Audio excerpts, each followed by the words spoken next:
What is going on, my stressed aviation friends? You focus all of your attention on repair TAT. You put a lot of time and money in this specific point in your process. But I think you're spending too much time and money in this exact area. So give me 20 seconds and we'll talk this through.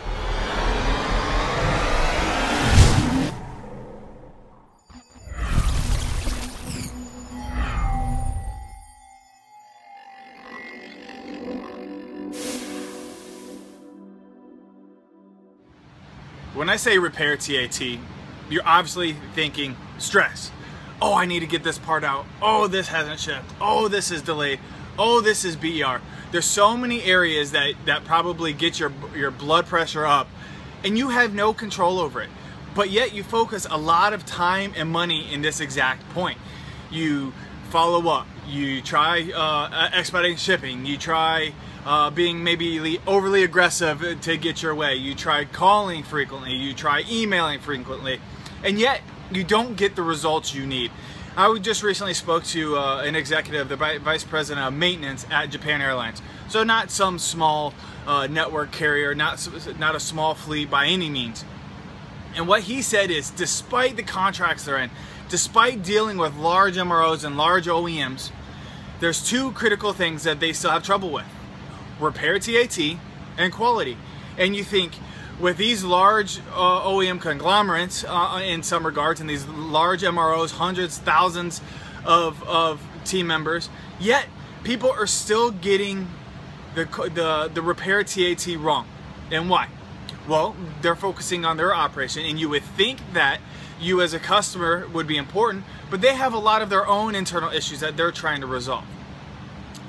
So you focusing all of your attention on repair TAT, maybe it's through fixed-based pricing, maybe it's through penalties or whatever it might be that you're trying to implement to expedite repair TATs.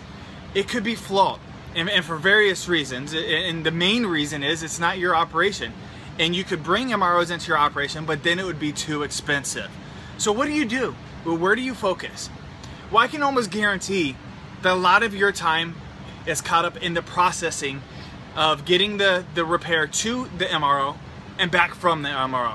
Not including the work in progress or what's in repair right now, but more so the tasks and the touches and the development and the processes before it goes to the MRO and when it's coming back from the MRO. So, for example, is how long does it take you to get the component off the aircraft?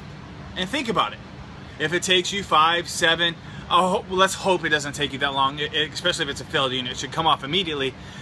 But I'm talking about the time it goes back into stores, or the time it goes to the next stage in the process. So from removing the component and then getting it to stores, how long does it take you? 5, 7, 10 days? Well, that is 10 days way too long. That is 10 days added to your rotable cycle time. That's 10 days added to your repair process if the component is going back into repair. Well, now let me then ask you, how long does it take for you to get it ready to ship? So stores pulls the unit, boxes it up, and then gets it ready for shipment. How long does it then take you to ship the component? A good question. And maybe you can't even answer it. And that's a problem, because that again is extending your repair rotable cycle times. So you focus all of your attention on repair TAT, but you could have saved at least 10 days up to that point in the repair. Essentially, that would save you 10 days off your repair due date.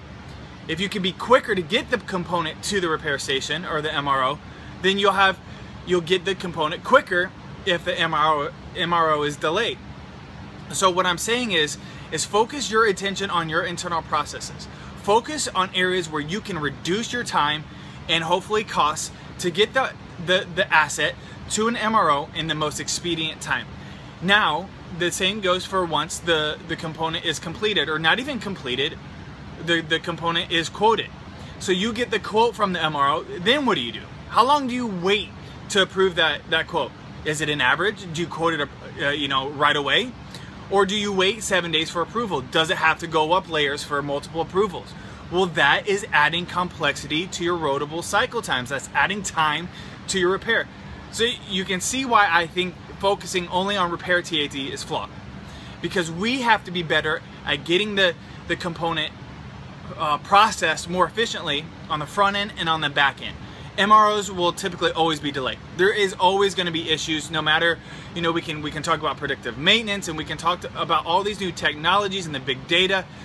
MROs that are at third party will always be slower than your internal processes, because they don't have as much control as you do over your internal processes.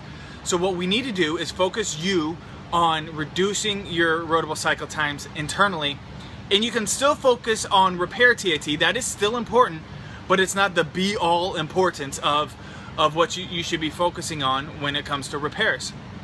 So on the back end is, how long does it take you to approve a quote? Now get that quote approved as soon as possible, unless it's incredibly overpriced and over budget. But then logistically, how do you get the component back to you? Once it gets back to you, is how fast do you receive it in? How fast does it get back in stores for allocation? These critical steps will reduce your rotable cycle time and your repairs significantly, and I mean significantly. So do me a favor, is take two processes, whether that's removing the component off of the aircraft or even getting the component back into stores from repair, is figure out ways to speed up this process. And this will help your rotable cycle times and your repairs dramatically outside of the current repair, your current repair TAT focus. So if you want more information, look at the link below, shoot me an email, and we can talk about maybe ways we can help streamline your process. But focus your attention on repair. Focus your attention on repair processes internally, and forget the repair TAT. Don't focus all your attention on there, because I think you can save a lot more time and money elsewhere. All right, we'll see you next week. Cheers.